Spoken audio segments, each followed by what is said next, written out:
Hello families, നമുക്കൊന്നൊരു അടിപൊളി chicken fry ഉണ്ടാക്കിയാലോ. അതിനുവേണ്ടി ഞാൻ എടുത്തിരിക്കുന്നത് തൊലി കളയാത്ത വെളുത്തുള്ളി നല്ലപോലെ കഴുകി വൃത്തിയാക്കി മിക്സിയുടെ ജാറിലേക്ക് ഇടുക.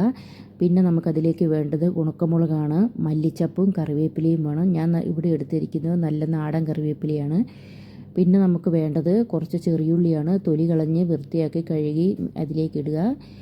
ഇനി അതിലേക്ക് ഒരു കഷ്ണം ഇഞ്ചി വേണം. അതും തോല് കളഞ്ഞ് നല്ലപോലെ വൃത്തിയാക്കി ചെറിയ കഷ്ണങ്ങളാക്കി മിക്സിയുടെ ജാറിലേക്ക് ഇടുക.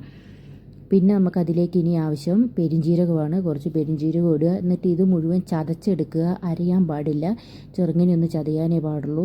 എന്നിട്ട് ഞാനിവിടെ എടുത്തിരിക്കുന്നത് 1.5 കിലോ ചിക്കനാണ്. ആ ചിക്കനിലേക്ക് നമ്മൾ ഈ ചതച്ച് വെച്ചിരിക്കുന്ന മിക്സ് ഉപ്പും ഉപയോഗിച്ച് നല്ലപോലെ കുഴച്ചെടുത്ത് ഒരു 15 മിനിറ്റ് മാറ്റി വെക്കുക. ഇപ്പോൾ നമുക്ക് ഏകദേശം 15 മിനിറ്റ് കഴിഞ്ഞിട്ടുണ്ട്. ഇനി നമുക്കതിലേക്ക് ബാക്കി ചേരുവകൾ ചേർക്കാം.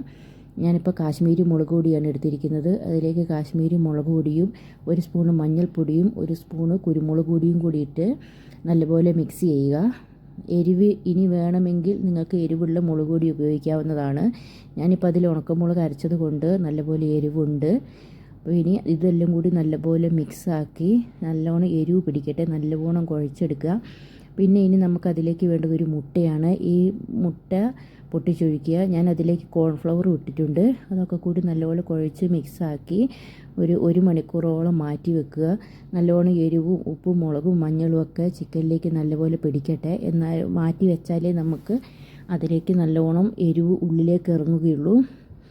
ഇപ്പോൾ ഏകദേശം 1 മണിക്കൂറൊക്കെ കഴിഞ്ഞു. ഇനി അതിലേക്ക് ഒരു ചെറുനാരങ്ങയും പിഴിഞ്ഞൊഴിക്കാം.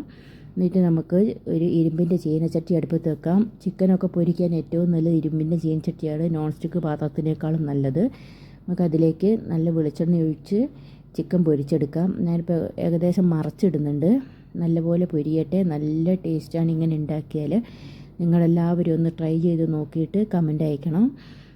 എൻ്റെ ചാനൽ എല്ലാവരും ഒന്ന് സപ്പോർട്ട് ചെയ്യണേ.